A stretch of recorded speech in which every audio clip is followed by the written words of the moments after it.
All right, good afternoon. Good to see everybody. Got a good challenge this week against the Ravens and good offense, explosive offense, and with a lot of good playmakers. So we're working hard to find the best way to shut them down.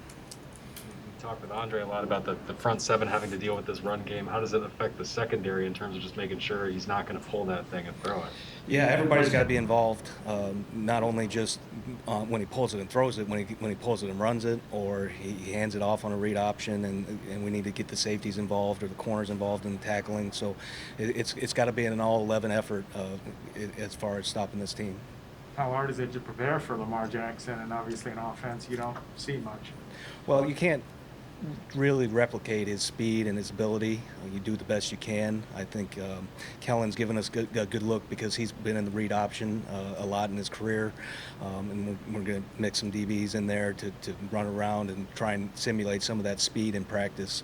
But he is a challenge to prepare for sure. You put some DBs back there too, just to get that. We're going to do that today, just to get him comfortable with the speed and usually the DBs are the fastest guys. So we're going to let him run around a little bit and see how that goes. Who are some of the guys you put back there? I think we're going to put Perry back there, or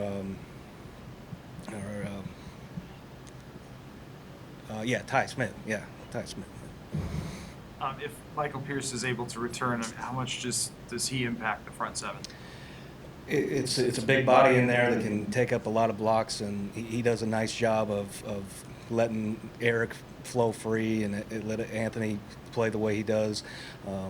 We miss Mike. Now I think James and Amon have done a nice job in there. They did a really good job on Sunday night of stopping the run there. They helped us out a lot. So Mike will help a lot, but I do think those guys, having those guys in there, has gotten some good, valuable experience for them, and they've helped us. Now, What's the difference of how an effective nose tackle can battle against a team that pulls a lot of guys versus ones that sort of try to stretch the field with zone and things like that? Well, they can really anchor down, because a lot of times you're getting a block back from the guard, and if you get really washed back down, that can create seams. And, if you have an anchor point there, that's going to restrict the running lanes, and it's going to make it a more clean fit for the linebackers.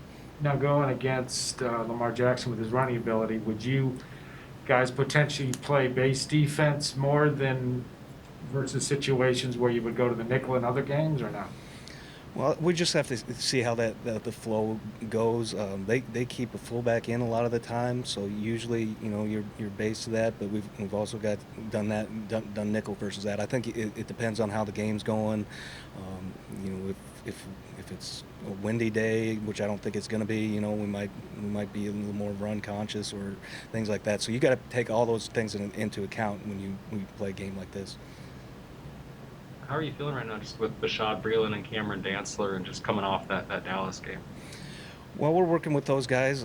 They know they have to play better. That was not their best performance. I don't think I'm breaking any news right there. We're trying to work constantly on their technique and fundamentals and get them better each and every day. But they need to play better than they did. Do you feel that Dantzler's ankle injury is anything that could keep him out or hamper him at least against the Ravens, or not? I think he's going to be okay. We'll have to see how he goes in practice today and see how he moves around. But I'm optimistic he'll be okay. Just a quick question about Dallas. When they put the two offensive linemen in the backfield, you guys seem to handle that pretty well. What's the adjustment you make? I don't remember ever seeing something exactly like that. Yeah, that was a first. They hadn't shown that on film. Obviously, coming off a bye, they have some new schemes they put in. So the first time we saw it, we were kind of unsure, and we got over on the sideline and say, well, okay, we've got to set the front here, and we got to bring the safety down here or do this. And to Eric and Anthony and Harrison Smith's intelligence, they really played it pretty well, and we didn't have much of a problem with it after really the first play. What has Bateman added to their offense the past couple of games? He's been added to the mix, and then third of round too. Yeah, they've got a good stable of receivers. Obviously, 5 is the guy, and 89, the tight end. He does a great job for him. But Bateman is a guy that brings him some juice. They'll move him around in different positions, and I think he's going to be a really solid receiver in this league. As you've been through roller coasters with this team, I mean, many times now, I guess how do you handle, or I guess how have you learned to handle it over the years when it just feels like, week to week, when you win, it's everybody's up here, and when you lose, everyone's down there? Yeah, it's what keeps me up at night. I'd like to win a game by 3 touchdowns at one point, but that's not our style. We just have to keep to the grindstone. We know and find ways to finish games at the end, and that's been the big focus for us on defense. Is put these guys in situations where we find ways to win at the end of the game. I remember when we were number 1 in the league on defense, and if we had a lead on the last drive, we wanted that. We weren't standing down to that, and we need to get back to that mindset that we're gonna go out there and we're gonna get a stop.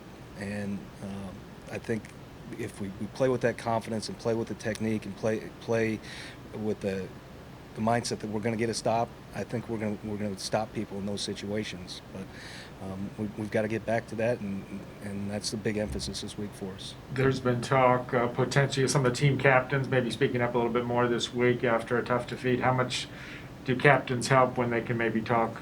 Well, it's always good to have veteran leadership, and those guys have been through a lot of ups and downs in seasons before. Every NFL season you have ups and downs, and for those guys to understand, after 4 games in 17, Harrison and Barr were here. We were 2-2, and then we won 8 in a row, and all of a sudden everybody thinks we're great. So we can't get too emotional with the highs and lows of the season, and they can portray that to the young guys that haven't been here for a long time.